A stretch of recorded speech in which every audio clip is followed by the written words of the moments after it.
The Toyota Tacoma Roof Rack is functionally worthless.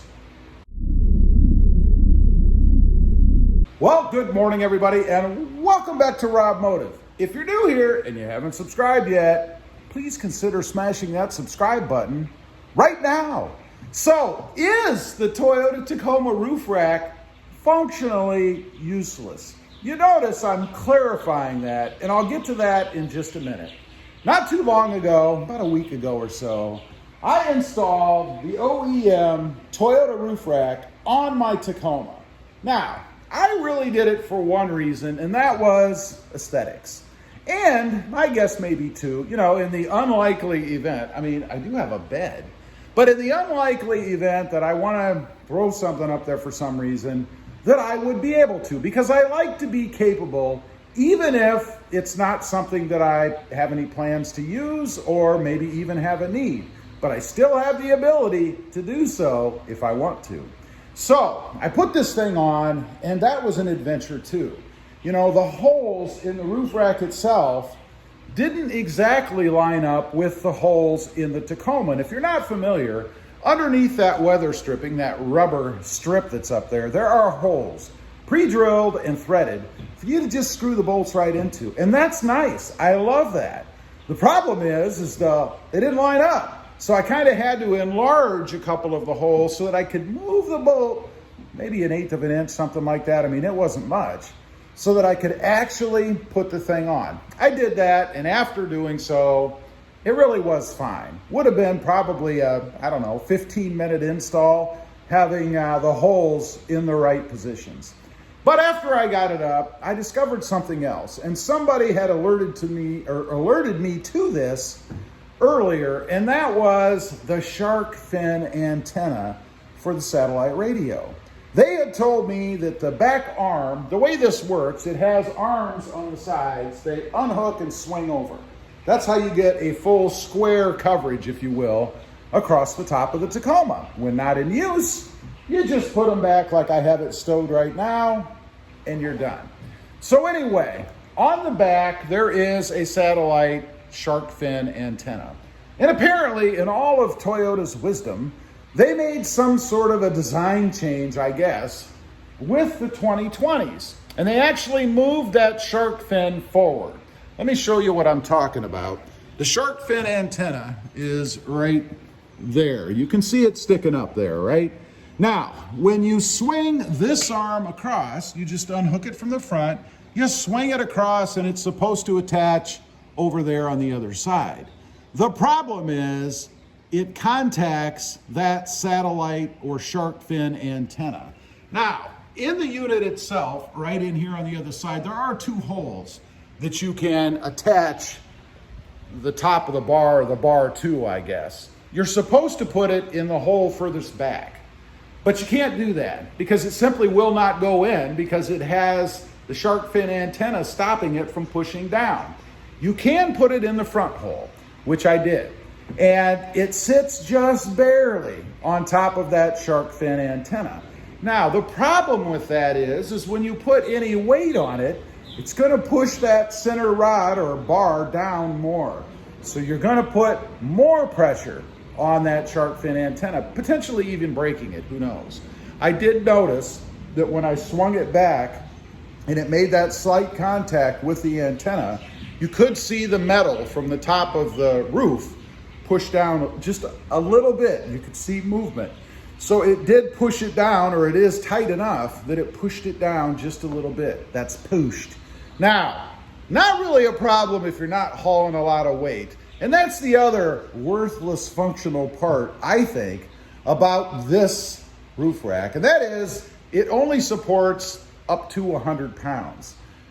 Now, I don't know how much weight the roof of the truck is rated for anyway, right? Obviously, if you roll it over, it has to have some kind of a weight so that it doesn't collapse around you. But still, 100 pounds, it just doesn't seem like a whole lot to me. Now, I guess, and I think what a lot of people, a couple of things people use this for, a kayak, for example. You can put a kayak from the bed, take it across, rest it on the back of that bar, or even better, just put the kayak right across the bar itself fasten it down, and you're good to go. And you'll be real aerodynamic that way too. So if you use it for that, probably not a big deal. I don't think most kayaks probably weigh more than 100 pounds because let's face it, you do have to be able to haul the thing around yourself. And after changing tires out on my wife's Wrangler, which is right here, I can tell you lifting 100 pounds by yourself and trying to maneuver it can be a little tedious, especially when you're trying to lay it on the top of your truck. And this is a canoe we're talking about, or a kayak, right? You don't want to scratch or scrape anything off because you're fumbling around with an awkward big piece of thing, especially if the wind is blowing. You know, if you've ever tried, I've actually done this, where I've lifted them before, maybe not putting them on top of a truck, but just to carry it or whatever. You know, if you've seen the movies, you got to take that thing. This is the manly way to do it. You got to take that thing, hoist it up over your head, grab each side of the rails inside and walk with it like this, right? That's the manly way to do it.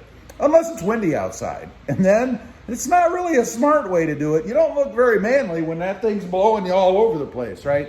But anyway, I don't think 100 pounds is really all that much. Now, someone else asked me about accessories that you can put on the top.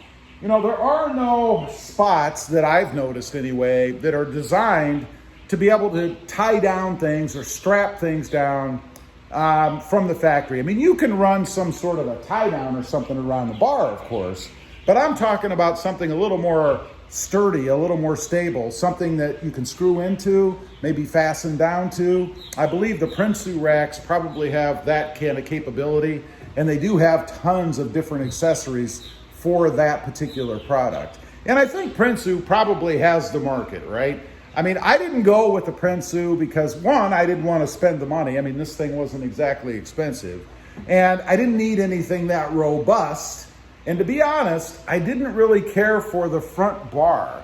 The Prinsu, if I'm not mistaken, has like a cap or a front plate that goes across the front.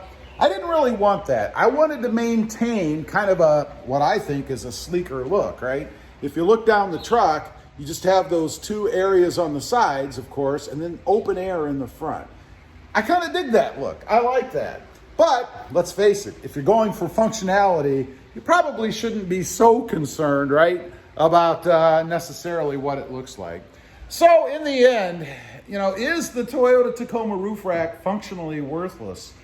You know, I'd say unless you have a model where that shark fin is put back where it's supposed to be, which by the way, Toyota did correct, I've heard. They've actually moved it back, and it was because of the roof rack.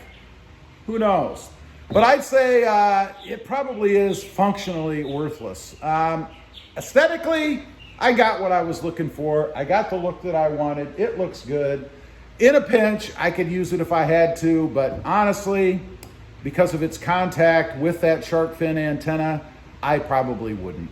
Leave a comment, let me know what you think. If you have one of these and ran into the same issue with that shark fin antenna, what did you do? Were you disappointed? Did you just say, to heck with it and left it on? Or did you even go as far as to return it or maybe go with something else? I'd be curious to know. Also, real quick, if you're interested, I do have 2 additional channels. The first is Robmotive Tundra, all about my quest for the upcoming redesigned Toyota Tundra. And Robmotive JT, about my experiences with the 2020 Jeep Gladiator. Check them out, and if you're interested, why not subscribe? Don't forget to click that notification bell so that you don't miss out on any upcoming videos. And do me a favor, smash that subscribe button on the way out. Thanks for watching. Stay safe out there. Bye.